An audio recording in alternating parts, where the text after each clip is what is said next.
મિત્રો ઘન અને ઘનમૂળ, જેમ વર્ગ અને વર્ગમૂળ જોયું એવું જ આ ઘન અને ઘનમૂળ. દાખલા તરીકે તમને કોઈ એમ પૂછે કે એકનો ઘન કેટલો, એટલે તો આપણે ખબર છે કે 1 ગુણ્યા 1 ગુણ્યા 1 એટલે કે 1 એકુ 1 એકુ 1 એટલે કે એકનો ઘન એટલે એકનો 3 વાર ગુણાકાર અને એનો જવાબ શું આવે 1. એ જ રીતે કોઈ એમ પૂછે 5 નો ઘન, એટલે આપણે ખબર હોય છે 5 ગુણ્યા 5 ગુણ્યા 5 બરાબર. તો 5 ગુણ્યા 5 એટલે 25, 25 ગુણ્યા 5 એટલે 125. તો આનાથી ઊંધું પણ પૂછે કે દાખલા તરીકે 125 નું ઘનમૂળ શું થાય. તો હવે તમને ખબર હોવી જોઈએ 125 ને ઘનમૂળ લખવા માટે આપણે આ જે વર્ગમૂળની સાઇન કરી છે એમાં નાનકડો તગડો કરવામાં આવે છે. એનો અર્થ કે 125 નું આ ઘનમૂળ છે. તો જો 5 નો ઘન 125 થતો હોય તો 125 નું ઘનમૂળ શું થાય 5.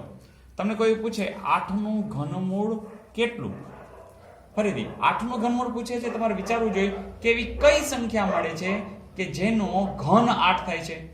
તો વિચારશો તમને ખબર પડી જશે કે 2 ગુણ્યા 2 ગુણ્યા 2, 2 દુ 4 દુ 8 એટલે 8 નું ઘનમૂળ કરવું હોય તો એનો જવાબ આવશે 2. મિત્રો આપણે આ તમામે તમામ એટલીસ્ટ 10 સુધીના જો તમને યાદ રહી જાય તો ખૂબ સારી વાત છે. તો આપણે જરા યાદ કરી લેશું કે ભાઈ 1 નો ઘન તો કે 1, 2 નો ઘન તો 2 દુ 4 દુ 8, 3 નો ઘન તો 3 તેરી 9 તેરી 27, 4 નો ઘન તો ચોકે ચોકે 16 ચોખ્ખું 64 અને 5 નો ઘન એટલે પચું પચું 25, 25 ગુણ્યા 5 એટલે 125. એક આ યાદ રાખશો કે 6 નો ઘન એટલે 6 6 36 અને એના ગુણ્યા 6 કરશો તો 216 થશે. 7 નો ઘન કરશો તો 27 49 અને એને તમે 7 વડે ગુણશો એટલે થશે 343.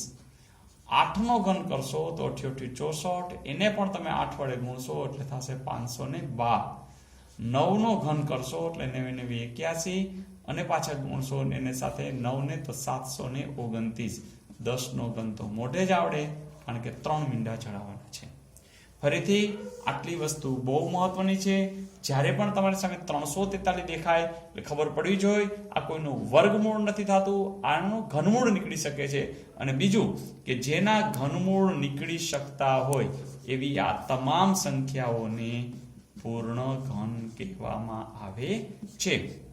કારણ કે 729 પૂર્ણ ઘન એટલે છે કે એનું ઘનમૂળ કરશો તો એ 9 એ જે પૂર્ણ સંખ્યા મળી રહી છે. તો મિત્રો ફરીથી યાદ રાખશો, ખાસ કરીને અહીં સુધી તો બરોબર યાદ છે. 6 નો ઘન 216, 7 નો ઘન 343, 8 નો ઘન 512, 9 નો ઘન 729 અને 10 નો ઘન તો તમને આવડે છે. તો વારંવાર પ્રેક્ટિસ કરશો, એટલીસ્ટ તમે 8-10 વાર લખી જ નાખશો. તો પણ હવે જ્યારે જ્યારે તમારી સામે 27 દેખાય, 64 દેખાય, 8 દેખાય, 216 દેખાય તો સમજી જવાનું કે આ બધી પૂર્ણ ઘન સંખ્યાઓ છે. Is it okay?